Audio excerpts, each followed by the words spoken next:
Hello everyone, board में आप सभी का स्वागत है। हम संदीप गुप्ता और हमारे प्यारे प्यारे विद्यार्थीगण, जैसा कि आप सभी जानते हैं कि बिहार बोर्ड हर एक महीना मंथली एग्जाम ले रहा है।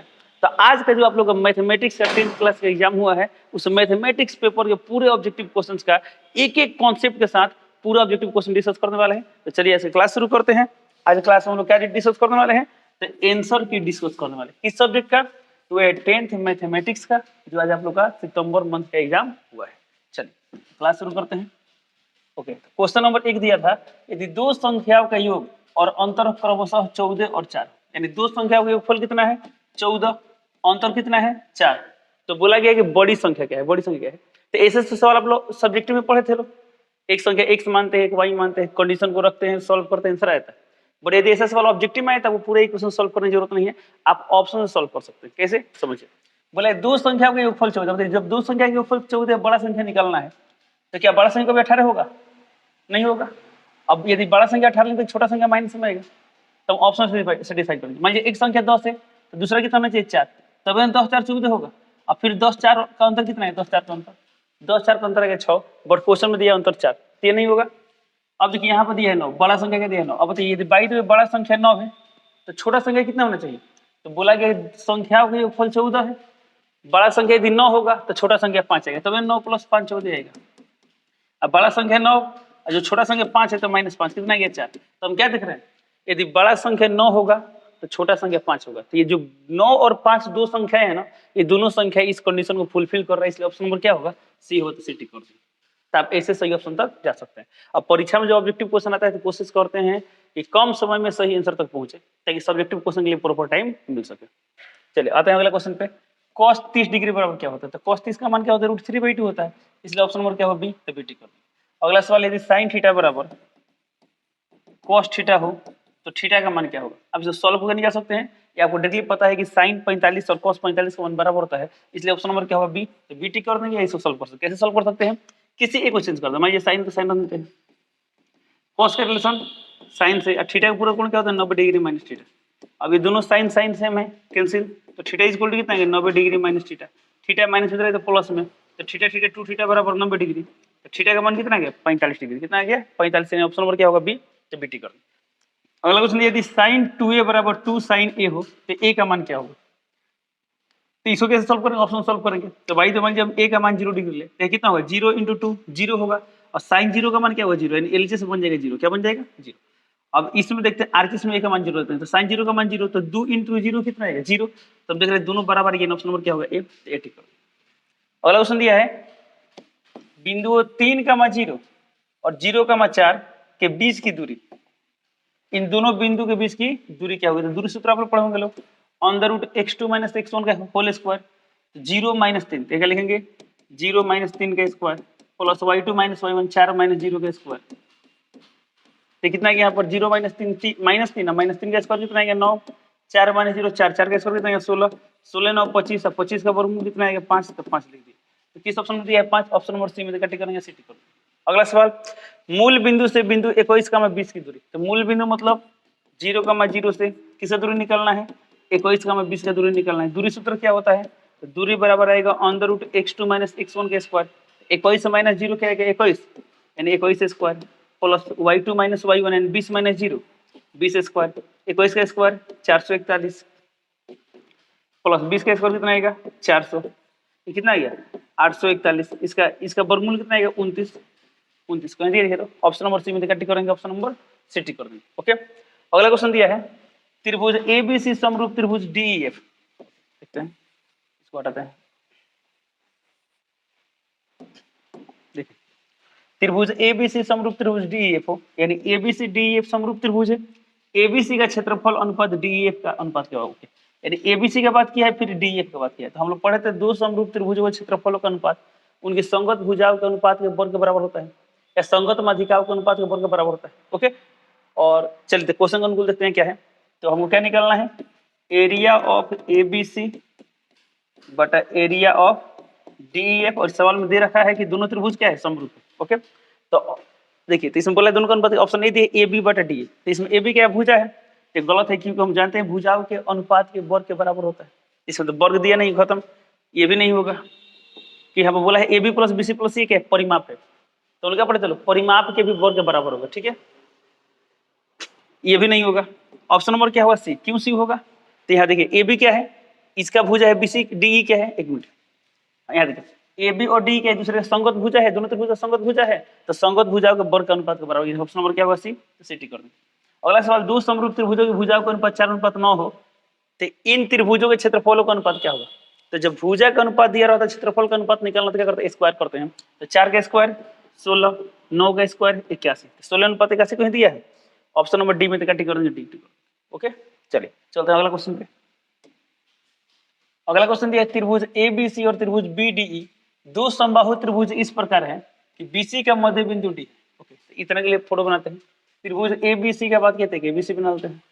ये समबाहु त्रिभुज है यानी प्रत्येक भुजा बराबर है। एक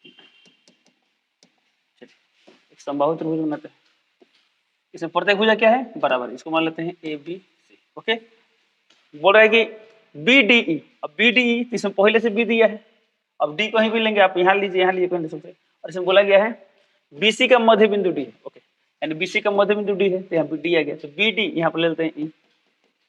ये भी क्या है? समबाहु त्रिभुज। ये भी क्या है? समबाहु त्रिभुज। इसका मतलब क्या? जितना बड़ा ये होगा उतना ही बड़ा ये होगा, उतना ही बड़ा ये होगा, और जितना बड़ा ये होगा उतना ही ना बड़ा ये होगा, क्योंकि ये मध्य बिंदु है। अब एक काम करते हैं, इसको हम एक्स मान लेते हैं। ये भी क्या होगा? एक्स। ये भी होगा एक्स, ये भी होगा एक्स, और एक्स और एक्स 2x। तो पूरा जो बड़ा वाला त्रिभुज है समबाहु त्रिभुज है, तो जितना बड़ा बीसी उतना ही बड़ा ये आएगा, यानी ये भी आएगा 2x और ये भी आएगा 2x। ओके तो सवाल में बोला गया है तो एबीसी का क्षेत्रफल और बीडीई के क्षेत्रफल का अनुपात क्या होगा? हमको इसमें निकालना है एरिया ऑफ एबीसी बटा एरिया ऑफ बीडीई। और हम जानते हैं दो समबाहु त्रिभुज हमेशा क्या होते हैं? समरूप होते हैं। तो समरूप त्रिभुज क्षेत्रफल का अनुपात क्या होता है? संगत भुजाओं का अनुपात के वर्ग के बराबर होता है, यानी हम लिख सकते हैं ए बी बटा बी डी का होल स्क्वायर। और इसमें ए बी का वैल्यू कितना दिया है? ए बी का वैल्यू दिया 2x का होल स्क्वायर, बी डी का वैल्यू दिया x, तो x का स्क्वायर। ये कितना गया? 2 दूना 4, x स्क्वायर बटा x स्क्वायर, कैंसिल आ गया 4:1, तो 4:1 को ही दिया है। ऑप्शन नंबर सी में टिक करेंगे, ऑप्शन नंबर सी टिक करेंगे। ओके अगला क्वेश्चन दिया है, समकोण त्रिभुज एबीसी में कोण एबीसी बराबर 90 डिग्री। ध्यान देंगे एक समकोण त्रिभुज का बात किया है। चलिए इसको हटाते हैं। तो क्या करेंगे? एक समकोण त्रिभुज बनाएंगे, एक समकोण त्रिभुज बना लेते हैं। इसमें क्या बोला गया? एक मिनट, कोण एबीसी 90 है, यानी बी का मान 90 है। ये आ गया एबीसी 90 डिग्री है। तो बोल रहे ए बी स्क्वायर का मान क्या है? ए बी को नहीं वाला है ना, इस ए बी स्क्वायर का मान क्या होता है? हम लोग पढ़ते हैं पाइथागोरस प्रमेय में कि कर्ण का वर्ग क्या होता है? अन्य दो भुजाओं का वर्ग जो के बराबर होता है। अब हमको इसमें लंब निकालना है, तो फॉर्मूला क्या होगा? कर्ण स्क्वायर माइनस आधार स्क्वायर, यानी A B square minus B C square. देखिए तो कहीं दिया है ए बी, एक मिनट हाँ, A C square minus B C square. Option number D, तो क्या टिक करेंगे? ऑप्शन नंबर डी टिक करेंगे। अगला सवाल देखते हैं, त्रिभुज एबीसी एक समबाहु त्रिभुज है जिसकी प्रत्येक भुजा की लंबाई 2a है। प्रत्येक शीर्ष से आधार की लंबाई क्या होगी? यानी शीर्ष से आधार की दूरी निकालनी, शीर्ष लंब निकालना। क्या निकालना है? शीर्ष लंब निकालना। तो क्या एबीसी एक समबाहु त्रिभुज, एक समबाहु त्रिभुज बनाते हैं ए बी सी। ओके प्रत्येक भुजा की लंबाई 2a, यानी इसका लंबाई 2a, ये भी 2a और ये भी क्या है? 2a। तो प्रत्येक शीर्ष लंब, तो प्रत्येक शीर्ष लंब बराबर होगा, तो किसी एक का लंबाई निकालने कम हो जाएगा, तो हमको शीर्ष लंब का लंबाई निकालना है। और ये पूरा कितना दिया? 2a दिया। ओके और हम जानते हैं कि किसी एक तरह से समद्विबाहु त्रिभुज भी तो है ना, तो इस शीर्ष से आधार पर डाला गया लंब क्या होता है? सामने वाले जो आधार होता है इसको समद्विभाजित करते हैं, जितना बड़ा ये होगा उतना ही बड़ा ये होगा। और जब ये पूरा 2a है तो a होगा, तो ये भी क्या होगा? a होगा। हमको निकालने वाला शीर्ष लंब निकालना है। ओके तो अब बताइए यहाँ त्रिभुज, इसको डी मानते, क्या मानते हैं? डी, यानी हमको निकालना है एडी का मान। अब एडी निकालना है तो त्रिभुज एडी भी लीजिए या त्रिभुज एडी से लीजिए, बात की है। तो मैं हम एडीबी की बात करते हैं, तो एडीबी में एडी क्या है? शीर्षलंब है। शीर्षलंब का फॉर्मूला क्या होता है? अंडर रूट कर्ण स्क्वायर, यानी लंब का फॉर्मूला क्या होता है? अंडर रूट कर्ण स्क्वायर माइनस आधार स्क्वायर। कर्ण का मान दिया 2a, तो 2a स्क्वायर, आधार का मान दिया a, तो a स्क्वायर, 2 का square 4, a square minus a square कितना गया? 3a स्क्वायर, और 3 का वर्गमूल लगेगा √3 a स्क्वायर का मान √3 है, कहीं दिया है? ऑप्शन नंबर बी क्या टिक कर देंगे? ऑप्शन नंबर बी टिक कर देंगे। ओके चलिए अगला सवाल देखते हैं। अगला सवाल दिया 27 centimetre cube, sorry 27 centimetre cube आयतन वाले घन। अब एक घन के आयतन, इसको भी लिख देते हैं, भी माने आयतन। किनारे की लंबाई क्या होगी? अब बताइए घन के आयतन का फॉर्मूला क्या होता है? हम जानते हैं घन के आयतन फॉर्मूला होता है AQ, तो AQ का मान दिया 27, यहाँ से A का मान निकालना है। तो दो तरीका है, ये पावर 3 दिख रहा है तो घनमूल बन जाएगा। 27 से घनमूल कितना होता है? 3, तो 3 आंसर कर देंगे। एक और तरीका है, A का पावर 3 है कितना का पावर 3 लिख सकते हैं? 27 को लिख सकते हैं 3 के पावर 3, 3 3 कैंसिल, ए का मान कितना गया? 3, ए का मान कितना गया? 3। एंड ऑप्शन नंबर क्या होगा? ऑप्शन नंबर होगा ए, तो 80 कर देंगे। ओके, अगला सवाल देखिए, एक घन के प्रत्येक किनारा 5 मीटर दिया है। घन का प्रत्येक किनारा 5 मीटर दिया है, तो किनारा को मान लेते हैं ए, तो ए का मान दिया है 5 मीटर। इसका कुल पृष्ठीय क्षेत्रफल क्या होगा? हमको निकालना है सरफेस एरिया। तो सरफेस एरिया फॉर्मूला क्या होता है घन का? 6 इंटू भुजा स्क्वायर, 6 स्क्वायर होता है, तो 6 गुणे ए का मान दिया 5, तो 5 स्क्वायर, तो 6 गुणे 25। ओके, तो 25 25 6 के कितना आता है? 150, तो 150 आ गया। ऑप्शन नंबर सी तो क्या टिक कर देंगे? ऑप्शन नंबर सी टिक कर देंगे। ओके, चलिए चलते हैं अगला क्वेश्चन पे। अगला क्वेश्चन दिया, यदि घन का आयतन इतना हो तो इसका पृष्ठीय क्षेत्रफल क्या होगा? जानने अब इसमें क्या दिया? घन का आयतन दिया, तो आयतन यानी v का मान दिया कितना है? 2744 सेंटीमीटर स्क्वायर। क्या निकालना है? पृष्ठीय क्षेत्रफल। पृष्ठीय क्षेत्रफल कब निकाल पाएंगे? तो पृष्ठीय क्षेत्रफल तभी निकाल पाएंगे हमको क्या पता है? इसका एक भुजा पता है, यानी किनारे की लंबाई पता है। चलिए इसको सॉल्व करते हैं। इसको क्या लिख सकते हैं हम लोग? इसको लिख सकते हैं ए क्यू। ए क्यू बराबर क्या है? 2744। अब देखिए ए क्यू यानी इसका घनमूल निकालना है। ए का मान कितना है? इसको ऐसा लिख सकते हैं 3 2144। अब इसका घनमूल सॉरी कितना? 27 है ना, 2744। इसका घनमूल निकालना है, तो निकालिए घनमूल। चलिए तो 2 एकम 2, 2 3 6, 1 2 7 14, 2 6 12, 1 2 8 16, 1 2 6 12, 2 3 6, 2 चौका 8, 2 3 6, कोई किससे आएगा? 7 7 से 7 चौका 28, 14 में 60 है 6 6 7 7 9 63, 7 7 49, 7 कम 7। ओके, जब घनमूल निकालते क्या करते हैं?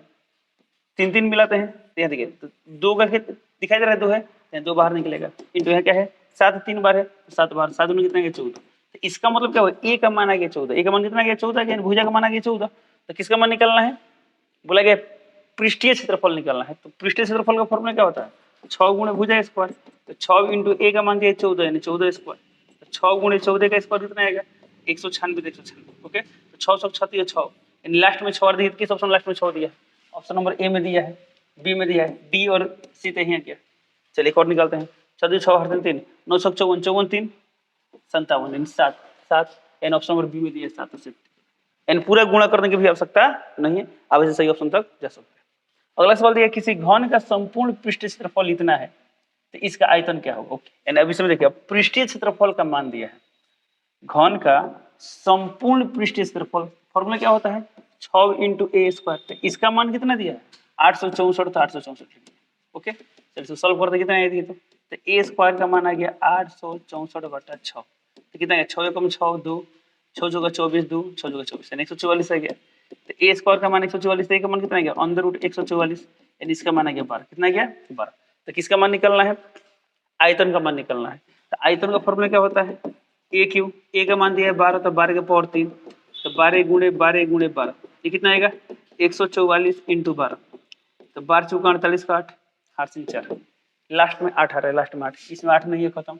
इसमें लिखिए, देखिए इसमें इनमें से कोई नहीं दिया है ना, यानी पूरा गुणा करना पड़ेगा। तो 12 से 48 का 8 से 4, 48 48 4 52 का 2, 8 से 5, 12 5 17, यानी 1728, यानी ऑप्शन नंबर क्या होगा? सी, तो सी टिक करो। ओके, अगला सवाल देखिए, बहुलक बराबर थे। देखिए फॉर्मूला होता है 3 माध्यक, यानी 3 माध्यिका बोले या माध्यक बोले की बात है, तो 3 इंटू माध्यक माइनस 2 गुणे माध्यक, यानी ऑप्शन नंबर क्या होगा? ए, 80 कर दो। ओके, अगला सवाल, द्विघात समीकरण इतना के मूल है। अब चलिए इसका मूल निकालना है, तब इसको सॉल्व कर सकते हैं। कैसे सॉल्व कर सकते हैं?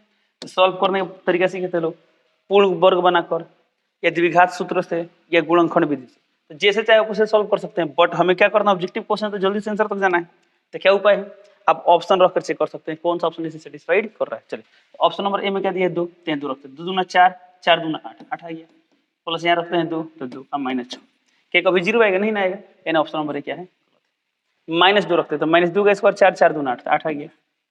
एक्स का मान -2, तो -2 और -6, तो हम देख रहे हैं 0 कर दिया, -2 से 0 कर दिया। अब 3/2 चेक करेंगे, कैसे करेंगे? 3/2, चलिए 3/2 चेक करते हैं।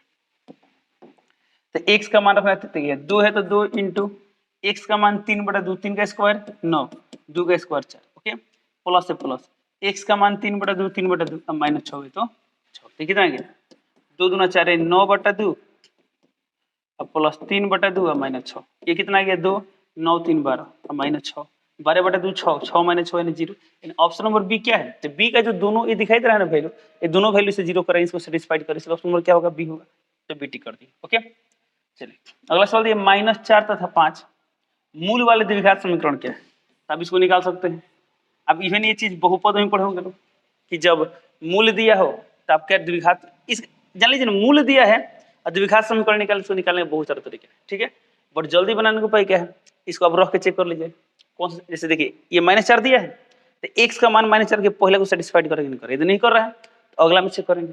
तो जो समीकरण इसे सेटिस्फाइड करे वही हमारा क्या होगा, आंसर होगा, ठीक है। चलिए इसमें रखते हैं। तो x का मान -4 का स्क्वायर 16 माइनस से माइनस, या x का मान -4 तो माइनस माइनस क्या होगा +4 हो जाएगा, और -20 है तो -20, तो 16 4 20 -20 0, यानी इसने सेटिस्फाइड कर दिया किसको, ऑप्शन नंबर ए को।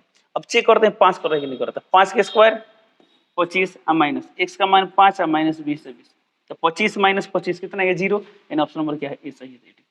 ओके चलिए अगला सवाल देखते हैं। अगला सवाल दिया sin 53 डिग्री बटा cos 37 डिग्री। तो जब भी ऐसा सिचुएशन आता है क्या करते हैं, किसी एक को चेंज करते हैं। मैं साइन का रिलेशन किस होता है, cos से। 53 का पूरा कोण क्या होता है 37 डिग्री। अब जहां जहां 37 से चेंज नहीं करते चेंज नहीं करेंगे, बटा cos 37, ऊपर नीचे सेम में कट कितना है 1, तो 1 लिख देंगे। ऑप्शन नंबर क्या होगा सी, तो सी टिक कर। ओके अगला सवाल दिया है sec 54 बटा cos 37, इसको भी इसी तरह सॉल्व करें। इसका वैल्यू आएगा 1, कितना आएगा 1, और 10 का रिलेशन कट से होता है तो इसका वैल्यू आएगा 1, तो 1 - 1 कितना है 0, इन ऑप्शन नंबर क्या होगा सी, तो सी टिक कर। ओके चलिए चलते हैं अगले क्वेश्चन पे। अगला क्वेश्चन दिया 10a बराबर cot b होता है a प्लस b का मान क्या होगा। तो 10a बराबर cot b, किसी एक को चेंज करते हैं।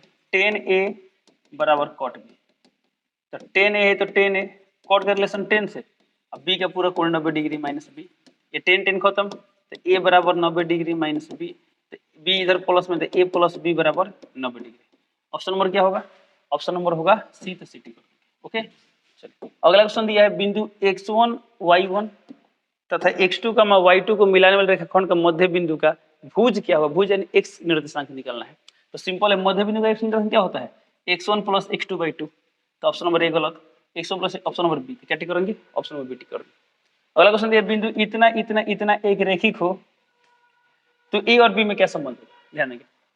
सब लोग कहते हैं a, 2 0, 0 और a, b एक रेखिक है तो ए और बी में क्या संबंध होगा। तो इस टाइप के क्वेश्चन याद है, एक तो जगह जो 10th में पढ़े हैं उसके आधार बना रहे हैं, बट ऑब्जेक्टिव एक तरीका बताए थे, क्या बताए थे, जो एक क्वेश्चन आया था ना PYQ में, ढाल वाला से बनाएगा, बहुत जल्दी बनाएगा। कैसे, जितना इसका ढाल उतना इसका ढाल।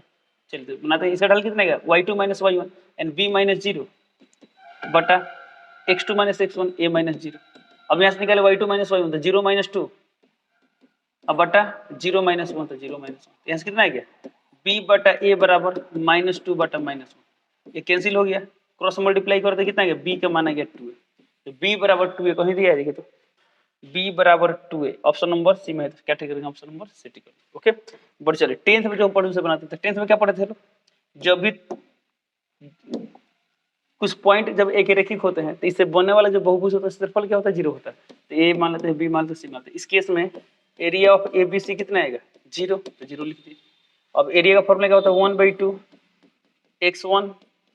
x1 into y - y plus x2 y - y plus x3 y - y बराबर क्या लिखेंगे लोग, यहाँ 0 है तो 0, क्या होता है 23 31 12, तो 23 31 12। अब ये 1/2 है, इधर मल्टीप्लाई कर 0 हो जाएगा, खत्म करते हैं। मोड है यहाँ 0 है तो प्लस माइनस कोई इश्यू नहीं है, तो मोड भी खत्म करते हैं। x1 का वैल्यू इसमें कितना दिया जाएगा, तो 1, तो यानी कितने 1 इंटू y2 - y3, तो y2 का मान दिया 0, y3 का मान दिया b, यानी 0 - प्लस x2 का वैल्यू कितना दिया है 0, तो 0 में कुछ भी गुणा करें 0 हो जाएगा, तो ये पूरा टर्म खत्म, प्लस है प्लस x3 का वैल्यू दिया a, तो a y1 - y2, तो y1 का वैल्यू दिया है 2 और y2 का मान दिया 0, तो 2 - 0 और बराबर 0 है, तो 0 सॉल्व करते हैं। ये कितना गया 0 - b, तो -b इंटू 1 कितना आएगा -b आएगा, प्लस है कितना आ गया 2a, 2 - 0 खत्म हो जाएंगे, खाली 2 बचेगा, तो 2a आ गया बराबर 0, अब b माइनस में चले तो प्लस में आएगा, तो 2a बराबर b कहाँ दिया है ऑप्शन नंबर सी में, तो सेट करो। ओके तो जब ऐसा ऑब्जेक्टिव क्वेश्चन आएगा तो जो इसके पहले तरीका बताया था ना आप उसे बनेंगे। ठीक है चलिए अगला क्वेश्चन देखते हैं। क्वेश्चन नंबर 24 दिया है बिंदु इतना तथा इतना को मिलाने वाले रेखाखंड को 2:1 में विभक्त करने वाले बिंदु का नियामक क्या है। ओके चलिए सिचुएशन समझते हैं। सवाल में क्या दिया है, सवाल में क्या दिया है 1,3 1,3, दूसरा पॉइंट कितना दिया है 4,6, तो 4,6 इसको मिलाने वाली रेखाखंड को कितना अनुपात में बांटना है? 2:1। चलिए मान लीजिए यहाँ पे कोई पॉइंट है, इसको ए और इसको बी में इसको पी मान लेते हैं, ठीक है। तो इसको कितना अनुपात में बांट रहा है? 2 अनुपात। इसको मानते हैं m1, इसको मान लेते हैं m2। इन सवाल में m1 अनुपात m2 कितना दिया है? 2:1 दिया है। तो p का नियम निकालने, इसको मान लेते हैं x, y। ओके, अब देखिए ऑप्शन, देखिए थोड़ा सा ऑप्शन देखते हैं। यहाँ दिया है 2,4, यहाँ 3,5, यहाँ 4,3। तो हम क्या देख रहे हैं? जो एक निर्देशांक है सबका डिफरेंट है, सबका क्या है, हालांकि y भी शायद अलग है। ओके, y भी अलग, यानी इसमें आपको x और y दोनों निकालने की आवश्यकता नहीं, कोई एक निर्देशांक निकालेंगे ना तो आंसर आ जाएगा, ठीक है। चलिए हम निकालते हैं एक निर्देशांक। x का फॉर्मूला क्या होता है? m1 x2 plus m2 x1 बटा m1 प्लस m2। अब बताइए m1 का वैल्यू कितना दिया है? 2, तो 2 इंटू x2 का वैल्यू दिया है 4, तो 4 प्लस m2 का मान दिया है 1, तो 1 इंटू x1 का मान 1 बटा m1 प्लस m2 यानी 2 प्लस 1, तो 2 प्लस 1। तो कितना गया? 4 दूना 8, 1 कम 1, 2 1 3, 8 1 9 बटा 3, कितना गया? 3। तो एक निर्देशांक का 3 देखिए तो किसमें 3 दिया है? यहाँ पर नहीं दिया है, इसमें दिया है, इसमें नहीं दिया, इसमें नहीं दिया। ऑप्शन नंबर क्या होगा? बी। तो बी टिक कर देंगे, क्या टिक करेंगे? ऑप्शन नंबर बी टिक कर देंगे। ओके, ये जो रफ हुआ है, जिस स्टूडेंट का पेपर है वो स्टूडेंट इसे रफ किए होंगे, ठीक है। बट आई होप आपको सवाल दिखाई दे रहा है, समझ सकते हैं। देखते हैं, देखिए सवाल का दिया है, सवाल दिया है 0,12, 0,0 और 5,0 शीर्षों वाले त्रिभुज का परिमिति ज्ञात करो। ओके, तो परिमिति कैसे निकालेंगे? आप ये भुजा निकाल सकते हैं दूरी सूत्र से, ये भुजा निकालेंगे दूरी सूत्र से, और फिर ये भी निकालेंगे दूरी सूत्र से, और जोड़ेंगे परिमिति निकल जाएगा, ठीक है। बट थोड़ा टाइम लगेगा। इसका मासांतर क्या बताए थे? जब भी आपको ऐसे 0,12 दिखाई दे रहा है, यानी ये किस पर है? x का मान 0, y का मान y अक्ष पर है। ये वाला किस पर? x अक्ष पर है, क्या है? मूल बिंदु। जब ऐसा सिचुएशन आता है क्या करते हैं? तो आपको दूरी सूत्र यूज नहीं करना है, डायरेक्टली फोटो बनाना है और आंसर लाना है। कैसे? देखिए, अब बताइए 0,12 कहाँ पर होगा? तो x का मान 0, y का मान 12 इधर कहीं होगा। 0,12, 0,0 यहाँ पर होगा, 5,0 इधर कहीं होगा, यानी 5,0। अब परिमाप निकालना नहीं आपको, ये वाला इस त्रिभुज का परिमाप निकालना है। इसको मान लेते हैं a, इसको b, इसको c, यानी AB plus BC plus AC। अब आप बताइए इस फोटो में देखे, बताइए AB का मान कितना है? 12, BC का मान कितना है? 5। अब AC का मान निकालना, बताइए आधार है 5, लंब है 12, कौन का मान कितना है? अंडर रूट आधार स्क्वायर प्लस लंब स्क्वायर, तो under root 5 square plus 12 square, इसको हल करेंगे तो आएगा 13। कितना आएगा? 13। तो परिमाप निकालना, तो परिमाप कितना गया? 5 प्लस 12 प्लस 13, कितना गया? 5 2 7 3 10 0 8 3 1 1 2 1 3 30, कितना गया? 30। यानी ऑप्शन नंबर क्या होगा? ऑप्शन नंबर डी, टिक कर देंगे, डी टिक।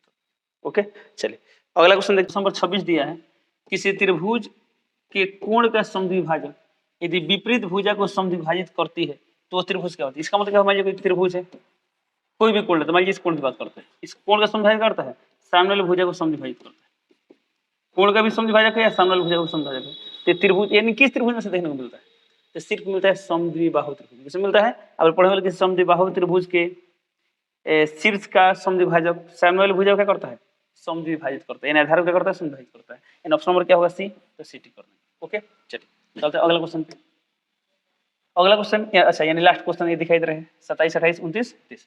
तो 27 नंबर देखिए, किसी चतुर्भुज के आसन भुजाओं के मध्य बिंदुओं को मिलाने वाली रेखा खंड से निर्मित चतुर्भुज कहलाती है। ओके, चलिए समझते हैं। कोई चतुर्भुज बात है, मानिए कोई रैंडमली चतुर्भुज होता है, कैसा ले सकते हैं? चतुर्भुज ले लिए, इसको मान लेते हैं ए बी सी डी। अब क्या बोला इसमें? आसन भुजाओं के मध्य बिंदु, आसन भुजा मतलब इस भुजा का आसन भुजा ये है और ये है, तो भुजाओं का मध्य बिंदु लेना है। मान लीजिए इसका मध्य बिंदु ये है, इसका ये है, इसका ये है और इसका है, तो भुजाओं के मध्य बिंदु को मिलाने से ये क्या बन रही है? तो एक चतुर्भुज बन रहा है। इस चतुर्भुज के बारे में पूछा है, चतुर्भुज किस प्रकार का हो गया? निर्मित चतुर्भुज कहलाती है। ओके, चेक करते हैं। अच्छा बताइए, इसका मध्य बिंदु जितना बड़ा ये उतना ही बड़ा ये, जितना बड़ा ये उतना ही बड़ा ये। ओके, अब देखते एक बात पढ़ो। अच्छा, इसको यदि मिला दें तो क्या होगा? एक त्रिभुज आ गया ये वाला, देखिए तो त्रिभुज ABC। तो त्रिभुज ABC में हम क्या देख रहे हैं? तो त्रिभुज ABC में हम देख रहे हैं ये वाला क्या है? भुजा AB का मध्य बिंदु, ये वाला क्या है? भुजा BC का मध्य बिंदु, ठीक है। तो आप यहाँ पर थेल्स प्रमेय का जो पढ़ेंगे, जैसे कि यदि त्रिभुज खींची हुई कोई रेखा, थेल्स प्रमेय के विलोम पढ़ोगे क्या करती है? ऐसा बताइए, इसका और इसका अनुपात, इसका और इसका अनुपात बराबर है कि नहीं? बराबर है, यानी ये वाला जो है ना, इसका क्या होगा? समांतर होगा। क्या होगा? समांतर होगा। ये आप 9th पढ़ोगे मध्य बिंदु प्रमेय। मध्य बिंदु प्रमेय क्या होता है? किसी त्रिभुज के दो भुजाओं को मध्य बिंदु को मिलाने वाली रेखाखंड, तीसरी भुजा क्या होता है? समांतर होता है और आधा होता है। तो ये वाला क्या है? इसका समांतर है, और ये वाला क्या है? ये भी इसका समांतर होगा। तो हमने ये जाना कि ये दोनों रेखा आपस में क्या है? समांतर है। ये दोनों भुजा क्या है? समांतर है। उसी तरह यदि हम इसको मिला दें तो ये दोनों भी क्या होंगे? समांतर सिद्ध हो सकते हैं। तो जब किसी चतुर्भुज में आमने सामने भुजाएं समांतर होती है तो चतुर्भुज क्या होता है? तो चतुर्भुज होता है समांतर चतुर्भुज। इन ऑप्शन नंबर क्या होगा? डी। तो डी टी कर, डी कर ऑप्शन नंबर डी टी कर। ओके चलिए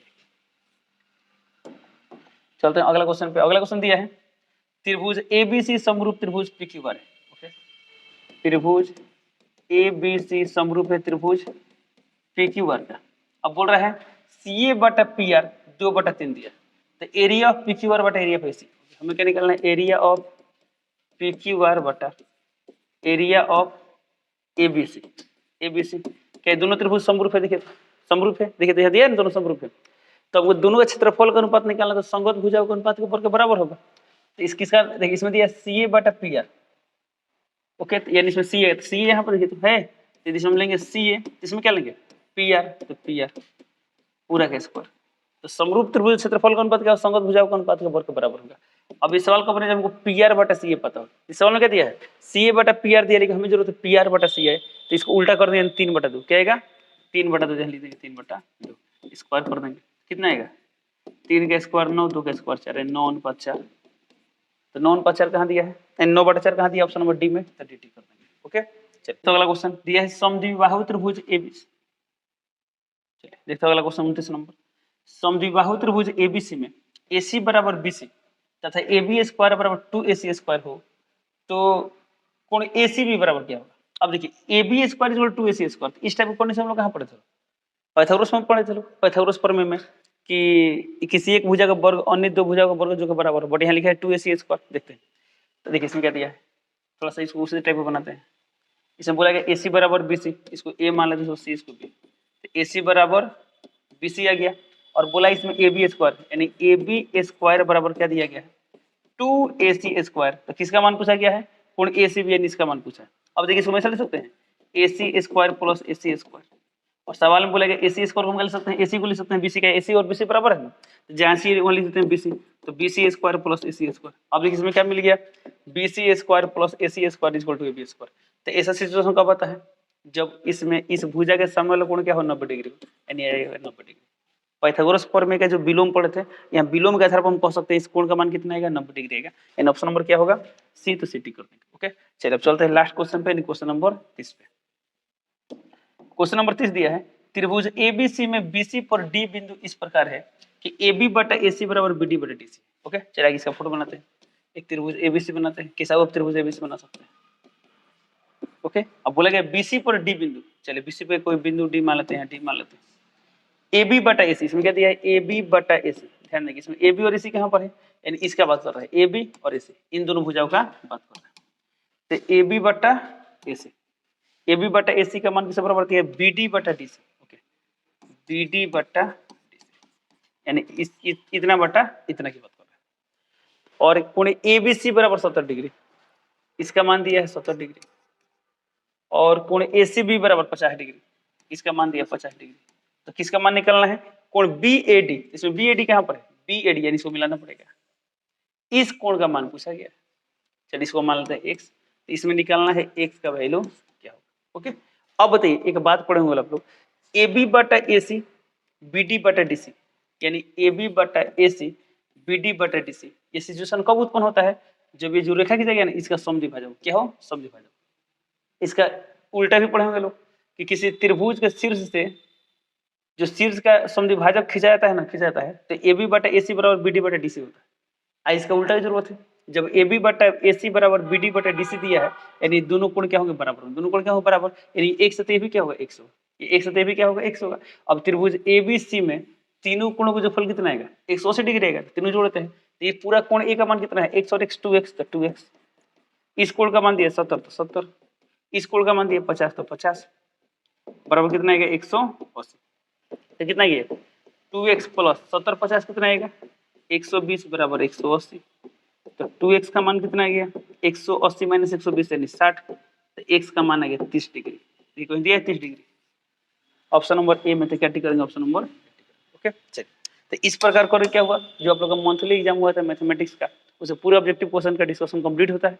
चलिए इसी के साथ इस वीडियो को कंप्लीट करते हैं, मिलते हैं अगले क्लास में, तब तक के लिए जय हिंद।